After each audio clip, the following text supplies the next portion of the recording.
All right, so let's talk about this DevOps Toolchain. This is, I'm gonna spend a little time talking about this. All right, this is a diagram of that same picture that's in the previous slide, okay? But I just wanted to be able to provide you with a few other things. I'm gonna escape out of this so you can see it, okay?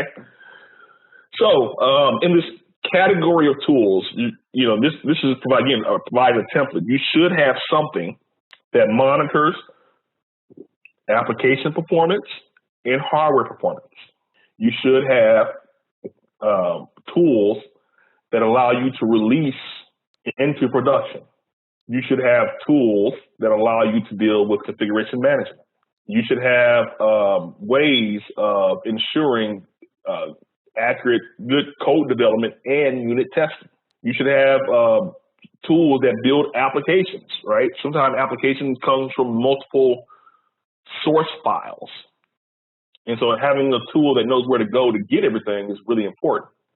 And then you need to be able to perform integration and performance testing, right? Then lastly, just simply packaging the application. So there's a concept called continuous integration and continuous deployment. It's this notion that as code makes it in, as the changes are submitted for approval, and they are approved, that code is automatically tested and integrated with the, excuse me, in my chat. It's integrated with the application. All right, so we got a couple of questions. Where does regression testing fit into this? I think regression testing can be done either, and it can be done in several places.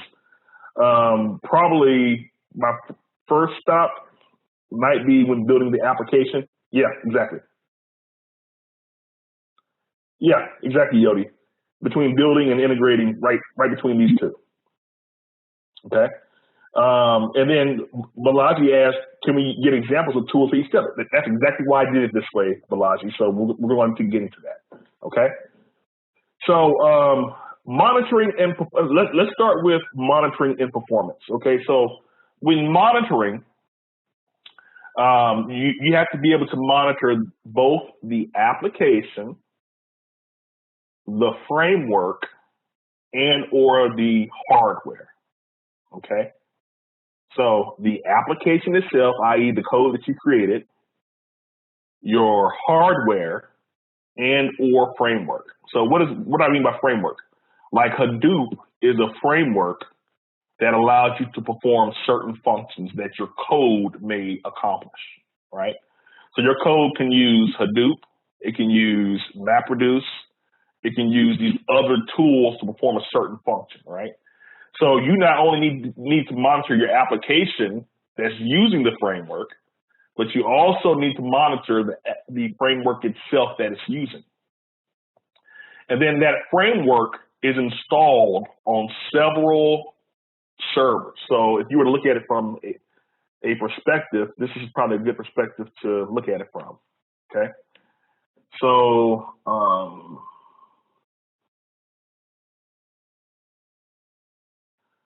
so this may be your architecture right here. All right, these are your servers that your application is running on. Okay, so on these set of servers, matter of fact, let's put these a little further over here. On this set of servers, and let's just go server 1, server 2, and server 3. On this set of servers, you have to monitor these servers.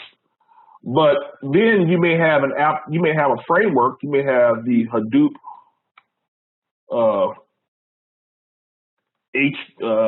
Hadoop data file system. You may have this, right?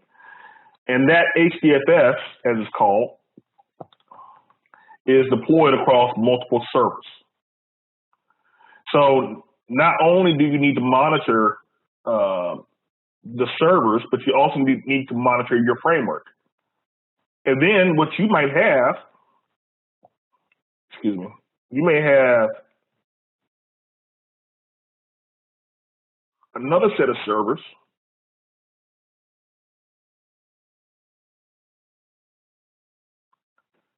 And let's just call these server 4, server 4 and server 5. And you may have this, and this is where your application resides, right? This is where it's on. And then what happens is that you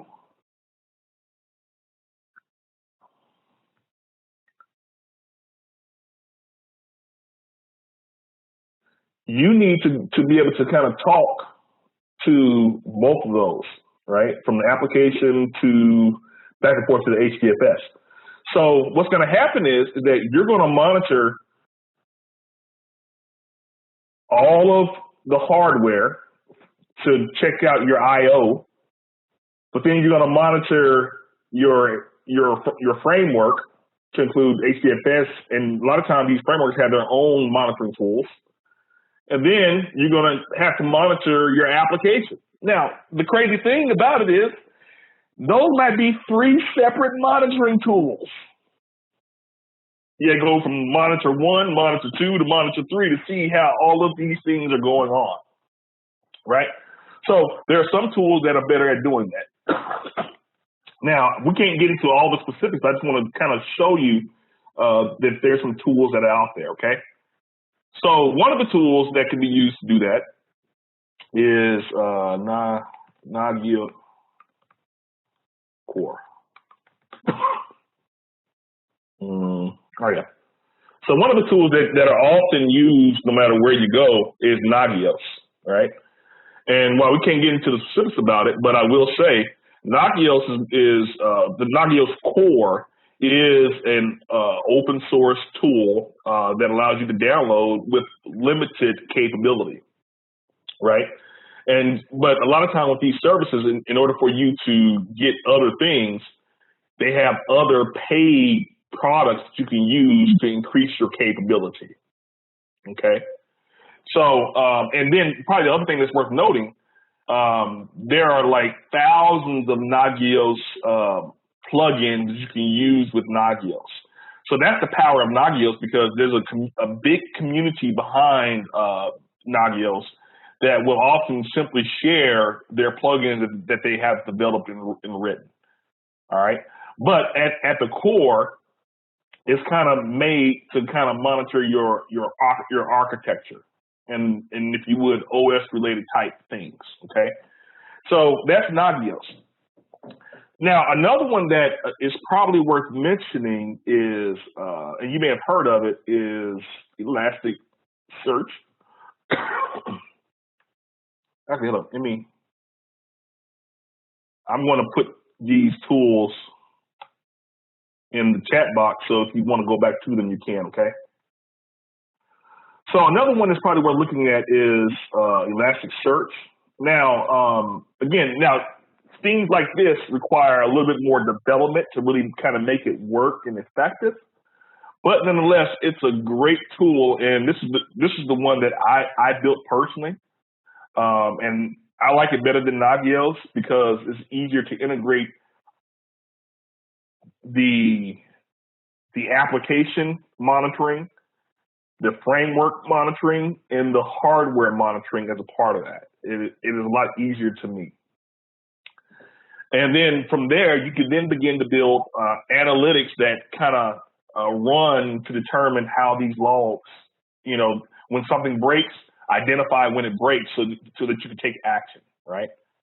Probably one of the main issues with HDFS is input-output, right? Your ability to read and write.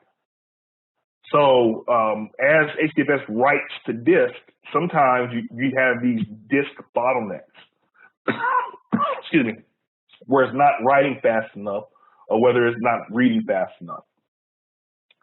So Yodi asks, how do we define framework when it comes to multiple technologies and our applications involved, like B, application mainframe? So, yeah, back in. So here's what I would say. Often when I think of frameworks, I don't necessarily think about the middleware portion, quite honestly, or even Java for that matter, right?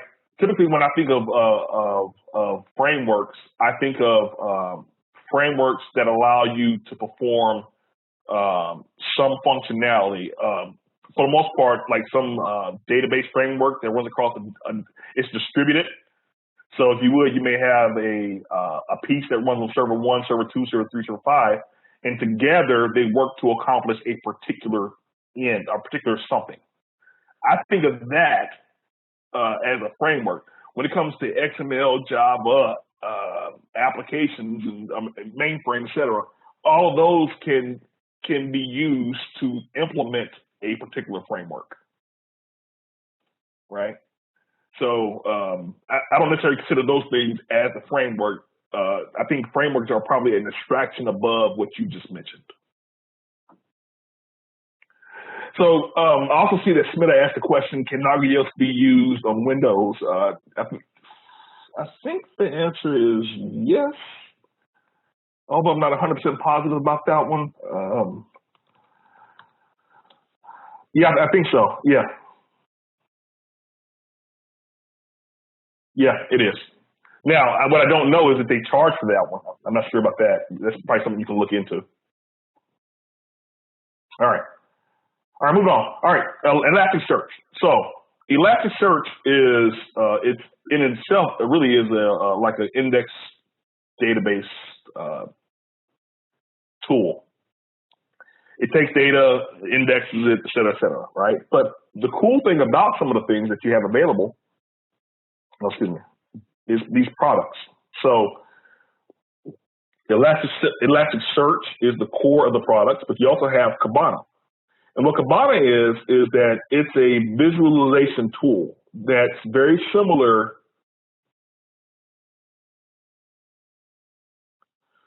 So somebody asked, well, I'll get to your question in a minute, Smith. So, excuse me. Kibana is a visualization tool that allows you to visualize a lot of different things as well as kind of make some quick queries and create analytics. And it's just really just a nice query tool. It also does time series data, which, logs are time series related, right? You can do graph relationships, all kind of coolness with Kibana. So Kibana, if you would, is the visualization tool that the developer can use to get insight to their architecture.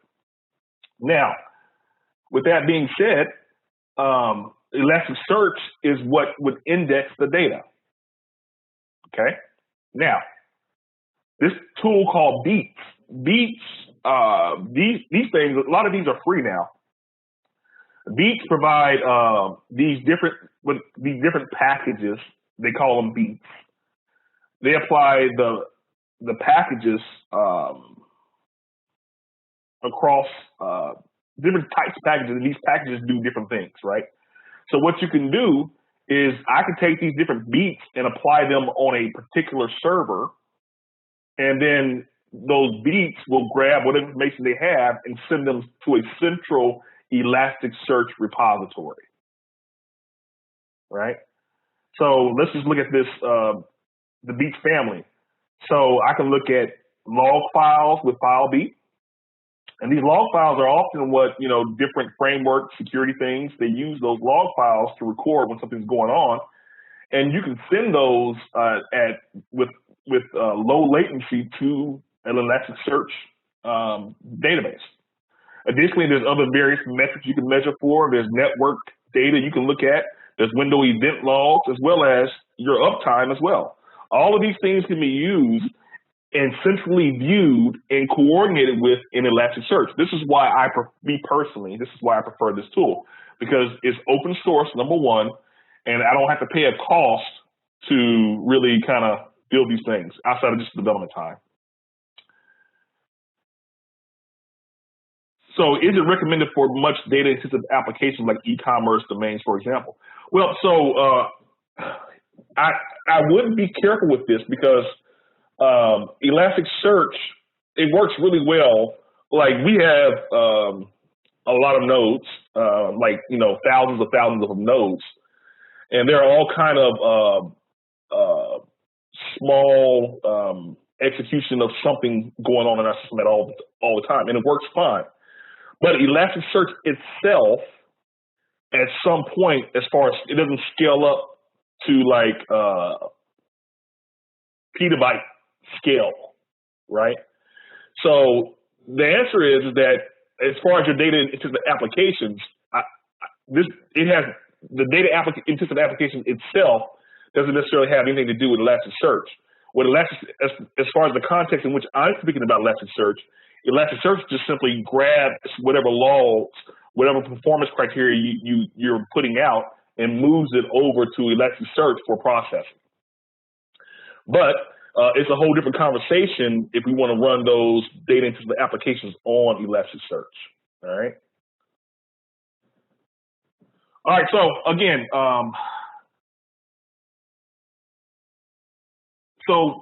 those are just a few about the monitoring performance. Other things to include releasing it into production. So that's monitoring performance. We've taken care of that piece. Now let's move on to releasing into production. And I got to kind of try to hurry up a little bit now. Moving into production, there's several tools that you can use for that. One of them I would probably recommend, and again, the things I recommend are primarily open source. And so Ansible is a great tool, and there's another one called Salt Stack.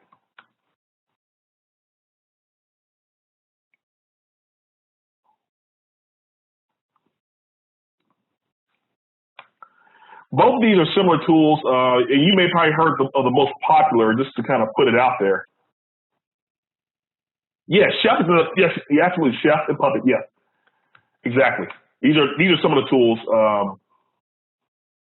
Again, without getting into the specifics, again, there's quite a few tools out there. They are similar. They're similarly kind of built, and the goal is to kind of move along this line of taking this code and once it happens, it's built, deploying it into production. And there's like several other one-off type things you can use as well. These are some of the more popular ones.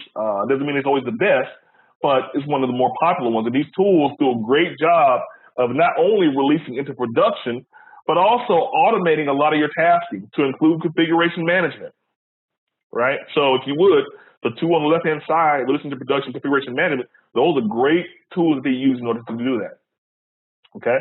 Now, I think probably one of the top tools they use for building and packaging is a tool called Jenkins. And I'm sure many of you have heard of that. Again, another open source tool. They have a paid version for this, but they have thousands of plugins as well as a large community.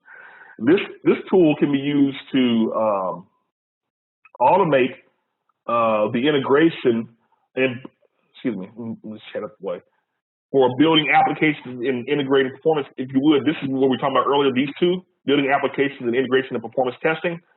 Jenkins provides pipelines that allow you to do that to ensure continuous integration and continuous delivery.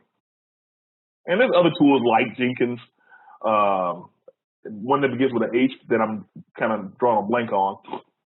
I'll think about it here in a minute and I'll provide it to you. But there's other tools like Jenkins out there, and they are open source. For code development and unit testing, the unit testing runs well with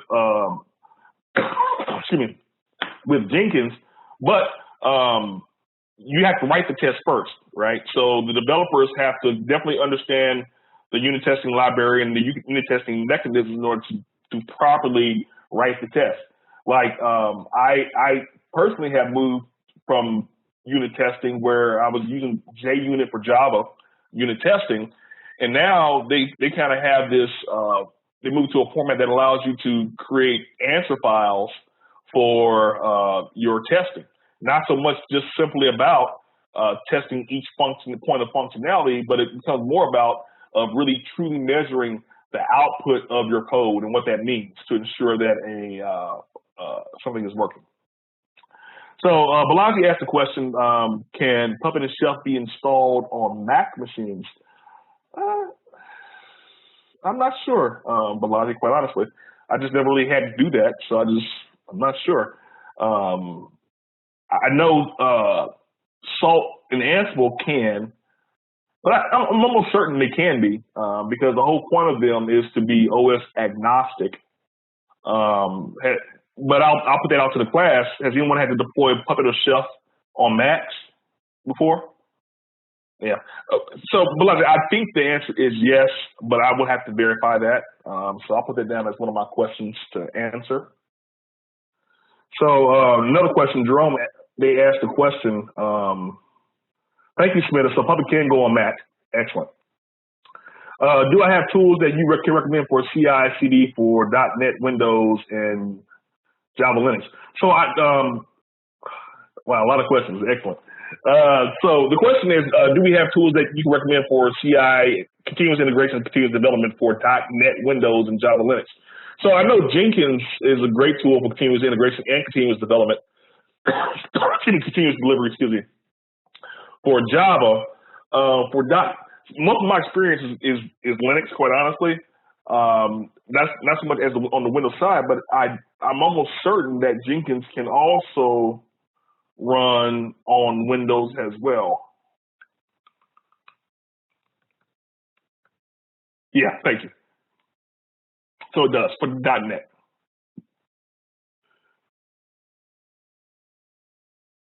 So Smith talked about .NET Windows. If you already have it around TFS, then you might think of that. Excellent. Okay. All right. Another one that they talked about was Team City, right? That's IntelliJ, if I recall correctly, right? Or JetBrains.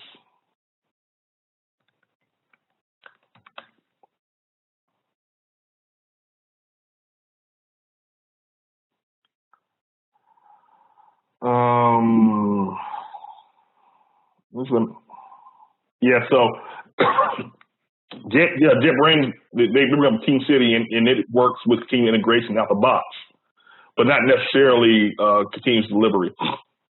But it might be worthwhile to again. There are many options out there for everyone. Again, I'm just kind of putting a few of them out there so that you kind of know where to go to help find some of those. Okay. All right. Where am I? All right. Packaging the application. And so Pradeep, he also mentioned something too as well. I assume you electric is. Are you trying to say electric? Thank you. All right, that's what I thought. Okay. So Pradeep recommended perhaps Electric Cloud for continuous delivery. So actually, I never heard of that, but that's probably something worth looking into. All right. All right. Lastly, code development and unit testing. So for code development, I would recommend probably the most common thing that almost every developer team uses. Thank you, Pradeep, for that URL. Appreciate that.